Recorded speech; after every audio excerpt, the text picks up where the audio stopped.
السلام عليكم. فيديو تحت الطلب ديال واحد الاخ اللي كيسول على شنو اللي داخل في المتر كوفير في الخدمه وشنو اللي ما داخلش. نسمعوا السؤال ديالو ونحاولوا نجاوبوا عليه ان شاء الله.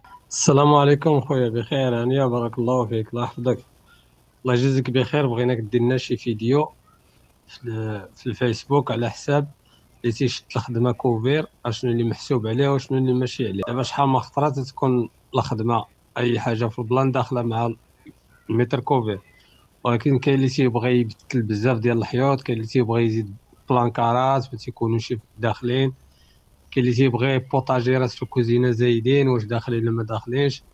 وبالنسبه للمرطوب اللي خارج على برا ماشي ديال الواجهه، اللي تيكون على الظهور ديال الجيران، واش داخل في المتر كوفير ولا ما داخلش. الله يجزيك بخير.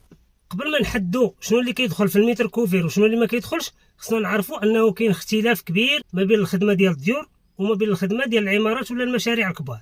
باختصار وباش ما نطولش الفيديو بزاف، اللي شاد خدمه ديال 400 متر كوفير ماشي هو اللي شاد خدمه ديال 1000 ولا 2000 ولا 3000. يعني هذاك اللي شاد خدمه كبيره راه واخا تزاد عليه شي حاجه ما كتبانش لان عنده متراج. واللي فهمت من السؤال ديال الاخ انه كيسول على الخدمه ديال الديور، داكشي علاش في هذا الفيديو غادي نحاول نتكلم على شنو اللي كيدخل في المتر كوفير بالنسبه للديور. بالنسبه للمتر كوفير، المتر كوفير هو المتر كاري كوفير، يعني اي متر في الضاله مغطي ولا مضالي. يعني الحاجه اللي ما مضالياش ما كتحسبش. مثلا لاكور ما كيتحسبش وما داخلش في المتر كوفير، الستره ديال السطح ما داخلش في المتر كوفير، الواجهات اللي من جهه الجيران ولا الفرصه ديال العاميه كما كنقولوا ما داخلاش في المتر كوفير.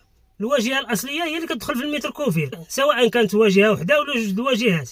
وبالنسبه للزياده ديال الخدمه كيف ما ذكر الاخ، يعني اي تغيير ولا شي حاجه اللي بغى يزيدها مول الدار ما داخلاش عندك، راه خصك تخلص عليها.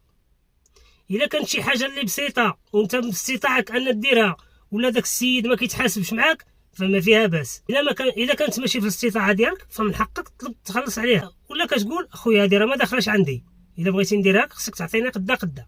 وكيبقى التفاهم في الاول هو الاساس. يعني النهار الاول فاش تجيو تفاهموا على الخدمه خاص تحطوا النقط على الحروف، كل واحد يعرف اللي ليه واللي عليه. يعني قبل ما تناقشوا الثمن حدوا داكشي اللي غادي يتخدم، باش ملي كتناقش الثمن كيكون عارف السيد شنو غيتخدم في داك الثمن، وانت كتكون عارف شنو غادي تخدم في ديك الثمن اللي طلبتي. الحاجه الثانيه كاين اللي كيشدوا الديور فورفي، يعني كيف ما كنقولوا حنا قرجه. هذاك الشيء اللي غادي نخدمو مقابل الثمن. مثلا غنبني لك هاد الدار قدا، ها شنو غندير. حتى في هاد الحاله هادي خصك تحدد داك الشيء اللي غادي دير.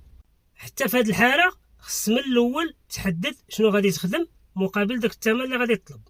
هادشي فقط للتوضيح. نتمنى ما نكونش مرات شي مغالطه في هاد الفيديو. تحياتي لكم، السلام عليكم.